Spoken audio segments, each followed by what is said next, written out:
April can lie to you, but the mound usually tells the truth early. 1 month in, we're starting to see which arms are just hot for the month and which ones are looked to built to dominate all summer long. So let's just break down some of the best pitchers in baseball throughout the month of April and whether or not they can keep that pace going forward. And I'm going to start with, of course, representing the New York Yankees, Cam Schlittler. He has had a fantastic start to this year. And boy, oh boy, did the Yankees need that, especially with two of their aces in Carlos Rodon and Garrett Cole out for at least another month or so. So, breaking down Cam Schlittler, this kid came into the league last year, and he had a very dominant performance in Game 3 of the wild card against the Boston Red Sox. And helped the Yankees move on to the division series where they ultimately lost to the Toronto Blue Jays.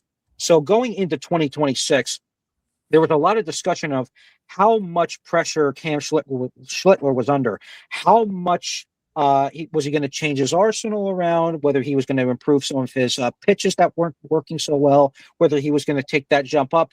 And he has really managed to make that jump and show that that rookie year was not just a flash in the pan, or at least that a wild card appearance was not just a one-off.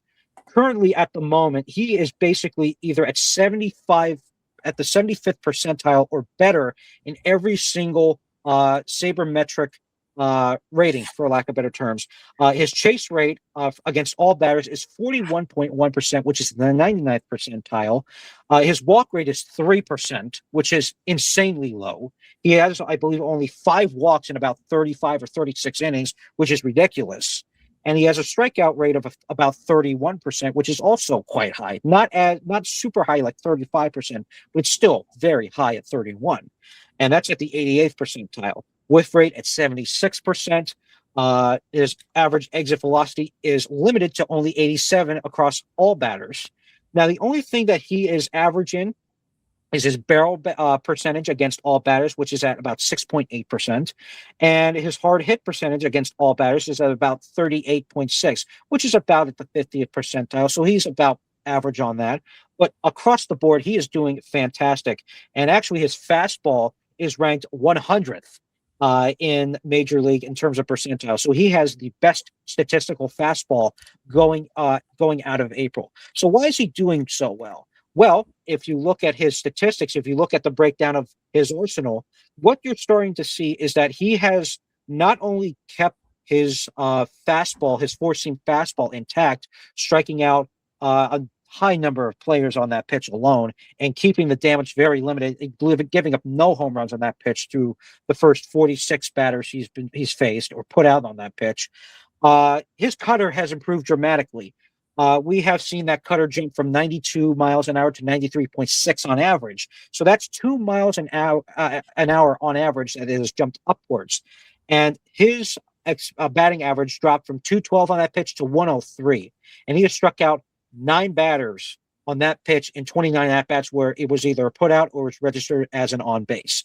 So really good stuff. And he's also dropped his curveball from about 20% usage to about 10% usage, which was the pitch that he really struggled on last year, or one of the pitches he struggled on last year.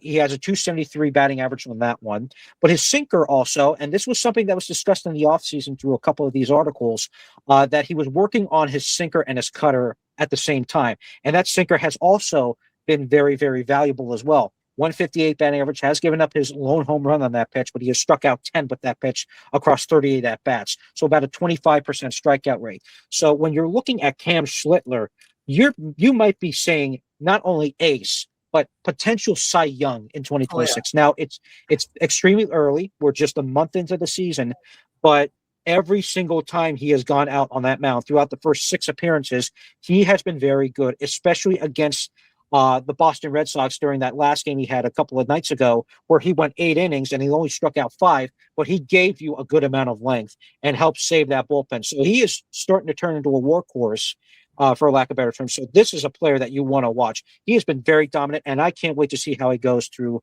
the summer. What do you think, Doug? Well, I think when he came onto the scene, he was drafted. Was he a 5th round pick, Schlittler? 7th rounder. 7th rounder out of Northeastern, right? Which is in Boston. He's from the Massachusetts area. I think when the Yankees drafted him, they knew that they had um, kind of a horse, a thoroughbred in the making. Now he was raw, but he had that pitcher's frame and he had smooth mechanics. But over the course of the past 3 seasons, they have 100% turned him into an absolute machine on the mound. Now he is so methodical and so fluid with his motion.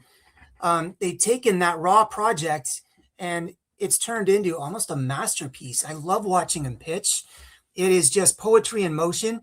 It reminds me of Garrett Cole when Cole, not only does he sort of look like him a little bit facially, but his fluid motion is kind of like Cole's as well when Cole was at his very best, right? So the prospect of having Schlittler and Cole, who should be coming back soon because he's done a couple of rehab starts, I believe, last week, right? Or last week and the week before.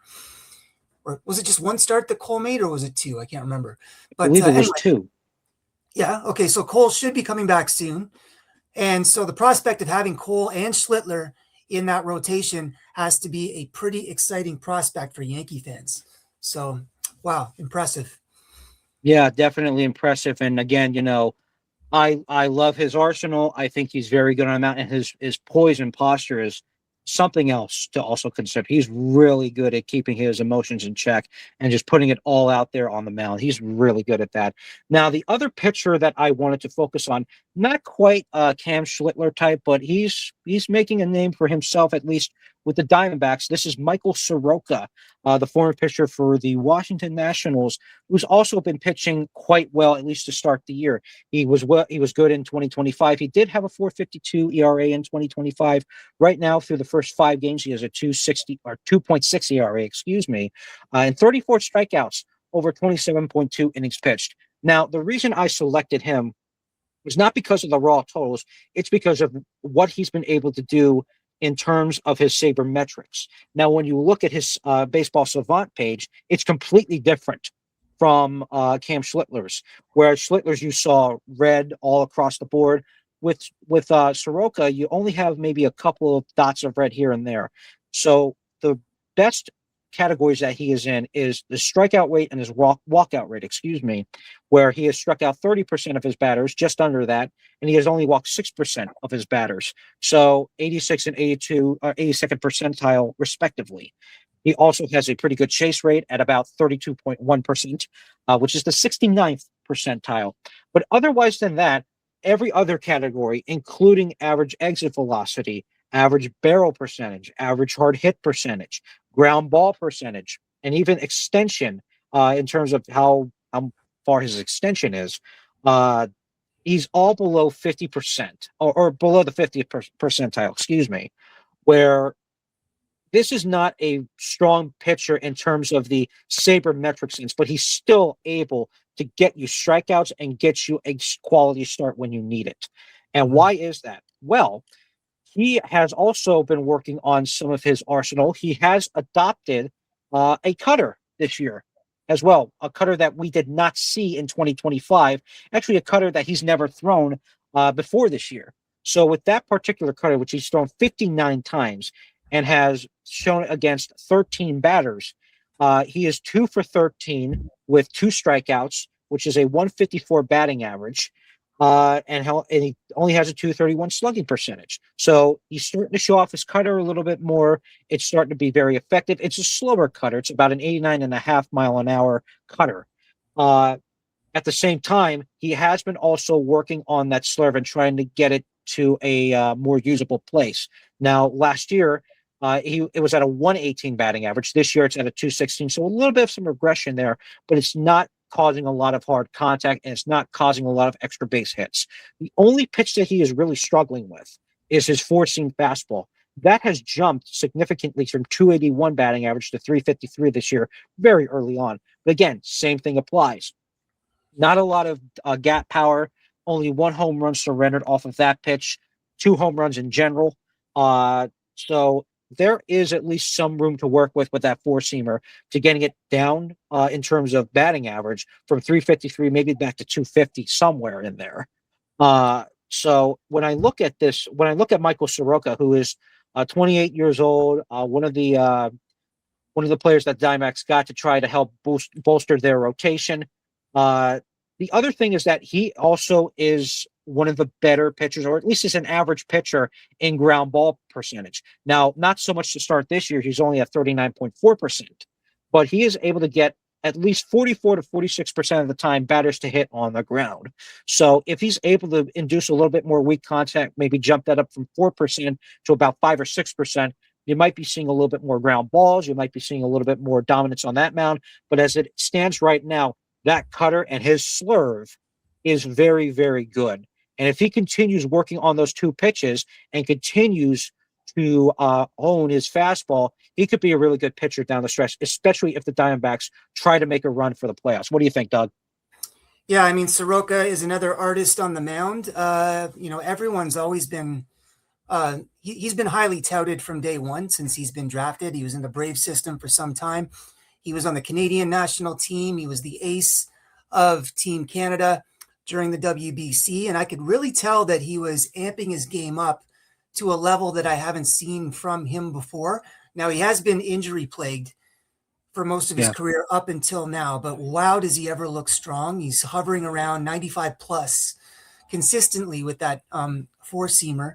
He had that immaculate inning, which was super impressive to watch. You don't see very many of those. Yes. And most importantly, the D-backs have had so much transition, movement, attrition from that starting rotation. They needed that ace to come in and fill the hole. And Soroka has done that and then some. And as a result, the D-backs are in contention, right? The D-backs are going to hang around in the NL West. And, Soroka is a major, major factor and reason behind that.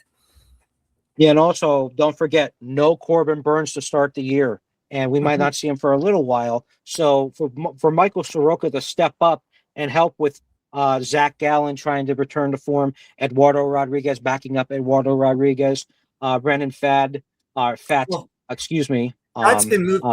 They were able to move Fad to the bullpen because Soroka's been so strong, right? Yeah. Yeah. I mean, you have options there. So when Corbin Burns does come back, you'll still see Soroka in that rotation. But be excited, Diamondbacks fans. There's something to enjoy there in that rotation, especially when Corbin Burns gets back. Not even mentioning your lineup, which is actually quite good, quietly good, and could definitely make a run in the NL West. Corbin Carroll is one of the best players in the game. He's proving it once again. Alec Thomas is a catalyst. They've got serious players in that lineup, despite, again, the turnover. They've lost some guys, but they've been able to rejuvenate that lineup with some high-end talent.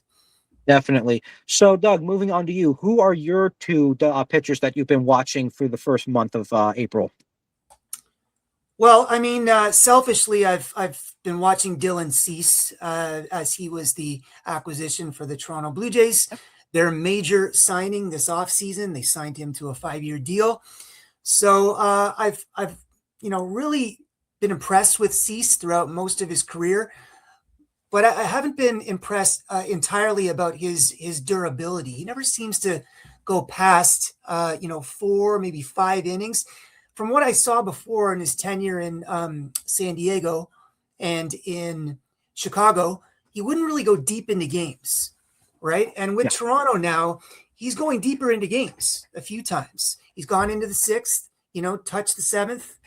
And you can see that grit and determination that he really wants to succeed in Toronto. And as a result, he's leading MLB in strikeouts currently, right? So he's dominant. He's dotting the strike zone. The walks are, they're okay. His walk rate is pretty good. I think the ABS system hasn't been outstanding for him, but the strikeouts clearly are overshadowing the walk rate. So he's only got 1 win because of the abysmal Blue Jays offense out of the gate.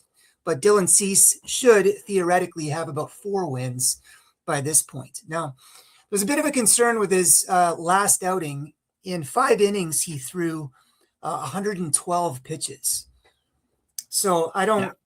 That is a concern. Now he was able to get the win. I think that may have been why they left him in. They really wanted him to get that first win but it took 112 pitches in 5 innings, right? So he's throwing a ton of pitches. He's throwing a lot of balls again, but he's getting his strikeouts. So, yeah, the ABS challenge has not been Dylan Cease's friend so far, but he's still shown flashes of dominance, and he has unbelievable stuff. So I'm not too concerned, but I'd like, as a Jays fan, to see Cease continue to at least try to go deeper into ball games and keep that pitch count down. That should be the goal, is to keep that pitch count down. Because the Jays rotation has been kind of, well, to say the least, injury plagued so far. And they are one pitcher away from, they have one more pitcher sidelined, then it's not going to look too good for the rest of the season. So they really need, at the front of that rotation, for Gausman and Cease to sort of hang around. You have anything to add with that, Jesse? I mean, that was one of the concerns with regards to the Blue Jays signing Dylan Cease, because he does have this tendency to not go very deep in games. Usually is a 5-inning pitcher, can sometimes be a 6-inning pitcher. But when you're throwing over 100 pitches into the 5th inning, that's not very good efficiency.